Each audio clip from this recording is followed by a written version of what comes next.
What's going on, YouTubers? How y'all doing? It is Tuesday. We've had a... Oh my God, what a week.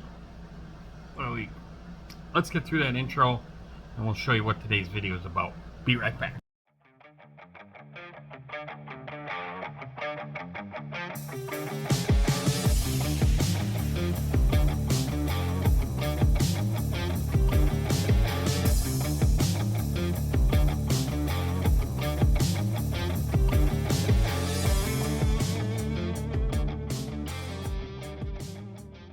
Alrighty, so many of you may know or you may not know, and that's the purpose of this video, is to spread awareness of this group build. I think this group build is very cool. It's very unique. That is something that I dig. I love unique stuff. I like scratch building. I like fabrication, all that stuff. So this group build really takes you back to the basics if you think about it. Some of the first things that I built when I was a youngster was these, and that is the Pinewood Derby group build. King Bob Model Works, this is his brainchild. I remember when he kind of announced it, and then he discussed it in one of the lives, and when I seen that, I was in the chat. I wasn't on the live that night, and I was like, oh yeah, I'm in on that deal. So I've done a lot of these things as a child. Some of those cars, I don't know if my mom still got them in some other stuff yet. I don't know. I do have one of them here that I won a trophy with, and even the trophy was cool. The men's club built them at the time. So I'm going to show you some stuff here from the past, from me and my son, and some of the products we're going to use, and we're going to hop into this thing. So let me turn this camera around. Alright, so I picked up a few products here in the last month or so. Hobby Lobby is like closing out all the Pinewood Derby things, which really kind of sucks as far as the timing goes, because they used to have a lot of stuff.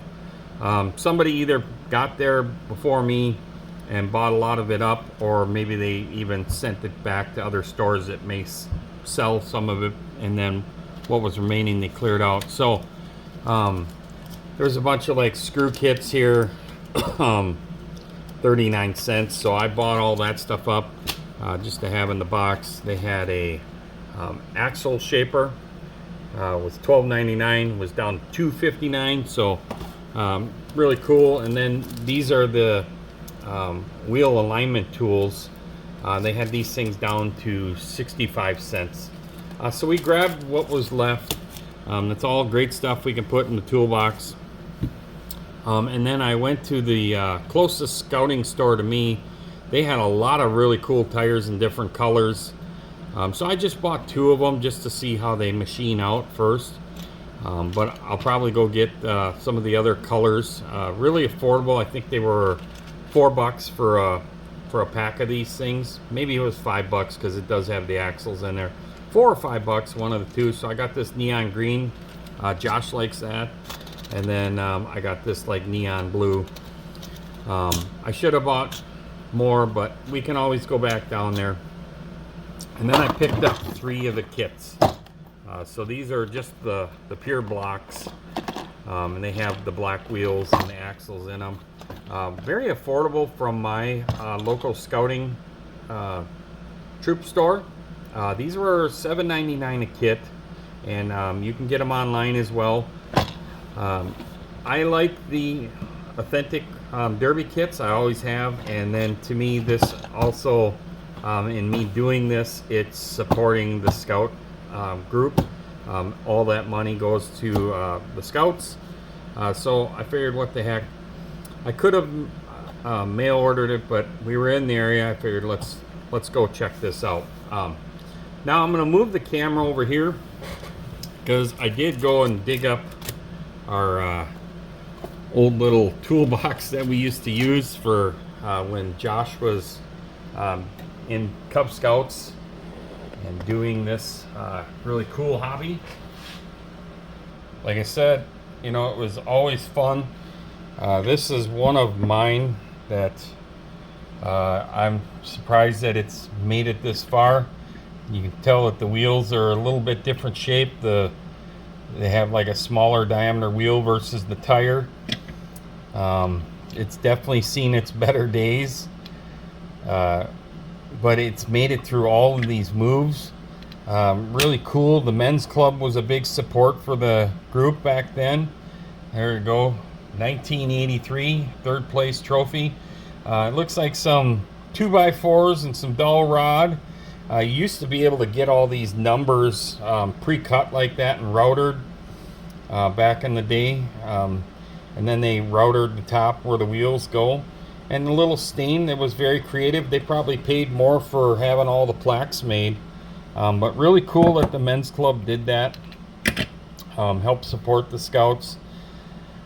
We found this thing a long time ago. My mom found this in their place, and then it was with a bunch of other stuff, models that I picked up. So we have this out here in the shop. It's a good memory to where you're from, you know, what stuff that you like to do. And then when Josh started doing it, we created a little toolbox here. So we would go test stuff, but we've got some of the other wheel sets in here. These were the Revell. See that Revell Pinewood Derby. Started doing some of the color wheels. We got some black, we had some greens and some reds. But some of these things are, you know, we were machining them. We were trying to true them up. I got a set of the Revell black ones here as well. Like I said, we were doing a lot of this stuff, but even back then they were $349. I don't even know if Revell still makes these or not. And a bunch of little miscellaneous crap and stuff like that. We were buying some of the other kits that Josh wanted to screw around with. At the time too, Transformers was, you know, the hot movie at the time when Josh was doing this. So what do we got in this one? Yeah, it looks like we got some of the original Pinewood Derby wheels. I would weigh all the wheels and some polished and a bunch of axles and other wheels here that we were screwing around with, doing different stuff. Trying to reduce drag. Still a lot of fun. It's fun to dig this stuff out. We got a bunch of cars up here that Josh was playing around with. So like one of the first years he kind of really was doing this stuff. He did this guy right here. All I did was I took the block and I chucked it up on the mill and just kind of put some slots in it to kind of put the weights in there. At the time, like I said, I was extremely busy in the shop, so I just kind of chucked it up there, and then he kind of drew a shape and I just quick cut it out, and then he used paint markers to do it. So and then he's got "Eat My Dust" on the back. So like I said, this is the one thing with these Pinewood Derby cars, is to just have fun. You have fun with this stuff. Then we did a couple more. We just kept them real simple because the streamliners seem to work really good. So again, you can see on the bottom here where I chucked them up on the Bridgeport, and we kind of milled pockets, and we were still using the slots at the time, and a little bit trickier to keep the axles planed out and bumped around. These things have been bumped around a few times, but they were great cars to just kind of screw around with, and he did good on the second year that he was doing the stuff, and he had 2 different cars to experiment with and try stuff with, and he had fun with it. I think he had more fun with painting it. And then, like I said, getting back to the Transformers thing, he tells me the one year he wanted to do like a Camaro like Bumblebee. So we kind of carved one out. I kind of showed him how to use the Dremel, and then he carved it and sanded it. There's a few things where we sanded on some stuff out in the garage, so he got to use the bandsaw and stuff like that to cut the shapes out. And then I kind of helped him with creating the door ledges here on this thing. All the nose was just done on the bandsaw. Same thing with the back. We had to kind of try and shape it, and he was playing with it, and now it's got a chip spoiler. And then this is all spray can. So this is, believe it or not, House of Color paint that was in spray can, and then we put like a yellow base down, and then he decided to take the orange, like a orange yellow, and put over that. And then I just kind of did the little bit of airbrushing on the nose and stuff to make it look like a Camaro. So we do build Chevrolet stuff, but he had so much fun. And then you can see here where we just milled some pockets that were a little bit different to put lead in there. From that point, you know, he was really kind of getting more involved with it. I quick whipped out. So this will be one that I'll finish. I quick whipped out a different version and just kind of trimmed it up on the bandsaw real quick, and then milled a big pocket so that I could move weight. So this was kind of like a test mule. One, you can see here that we've got the original grooves are here, and I have re-drilled and put my own axle line in these cars, and this proved out to be very well to experiment and play with, and then kind of figured out where the weight kind of worked with our track. Our track is very unique. Different tracks have different slopes. And then we used to have one of the original wood tracks years ago when these cars were being run. And at the point of this car, they transitioned where the men's club that was supporting Joshua's troop bought one of the nice fancy aluminum tracks that gives you the time and then tells you which car was 1, 2, 3, and 4 via the computer versus somebody at the end watching it. So then this started to transpire where the engineering changed on how these cars would go down, you know, with gravitational force. And it basically led into 3 cars that we did. All House of Colors. These are Josh's cars. And we did a red, green, and a blue. Got some ghost flames in there that he wanted to do. They're all somewhat similar. We did a few different things here on the wheel placements on these cars, which you can see that here. The blue one is way back, and then we have tungsten in there, and we have screws to get it kind of refined in. I put pockets in the back with holes so you could fine-tune the weight with screws, you know, just screwing around with this thing. But we had a lot of fun with them, and I'm surprised that this House of Colors still looks this good on these cars. But really cool, and I'm surprised he doesn't want these in his room. This one here was kind of my favorite. His was the green and the red one, of course, but this one here, you can see one of the holes here. I actually got like 3 or 4 holes so we could play with the wheelbase on this car when we were testing and tuning with them. But just a ton of fun. More than anything, it's just a ton of fun. And then to paint these things, we had fun with that. Everything about this was a lot of fun. And then, you know, when you're a kid too, he's got some of his ribbons in here. I did my best. Really cool. So nice thing to keep a lot of this stuff in here is a little time capsule.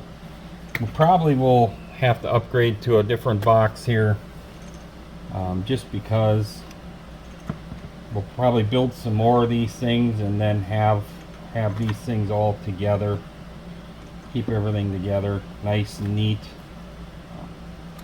But just great memories in itself. Let me flip this back around. So like I said, great memories. These were some of the first things that I can think back to that my dad let me do Dremel work and grind and cut on something. Models at that point in time really were, I'll be honest with you, we didn't have the fancy nippers then. I was very limited on even what knives I was allowed to use, because I remember cutting my finger really bad with an X-Acto knife as a kid.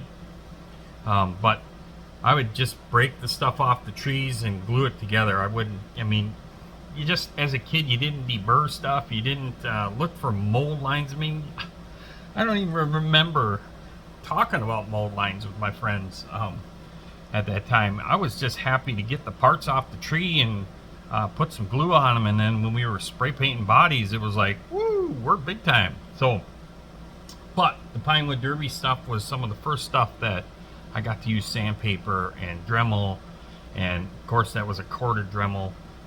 Just so much fun, great memories to build. Now, if you didn't do Pinewood Derbies, this is a great time to participate. Build a Pinewood Derby car. Like I said, $7 for this kit. It's got everything in there: block of wood, axles, wheels. Just have fun with it. That's the most important thing. It's getting out there, doing something with the community. I think it's a really good thing to treasure, have some good memories of, and just have fun with it. So I don't know what we're gonna do.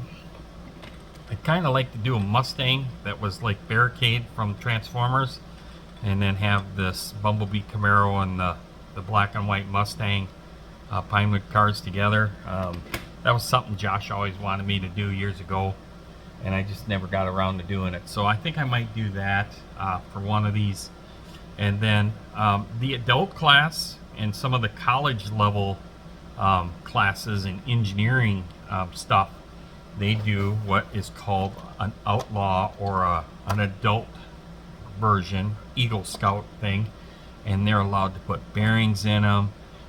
Pretty much from what I've been seeing online, is the only thing that is kind of in the rules is that it has to fit the track and it has to maintain the regulation weight. Other than that, the wheels could be different, they could be modified, they could have ball bearings in them, axles, just a lot of exotic materials could probably be used as well. So I think I'm going to do an outlaw kit too, but I think what we're going to do is we'll carve up a couple of them, make them look traditional, sand them, prime them, sand them again, and get some nice paint on them, and just have fun. I think this is going to be a lot of fun. So if you've never done Pinewood Derby, hop in this thing. Very cheap, very affordable, and they'll go together relatively quick. So you'll get some great painting tips and some practice time with a Pinewood Derby kit. So you can do a lot of priming, a lot of painting.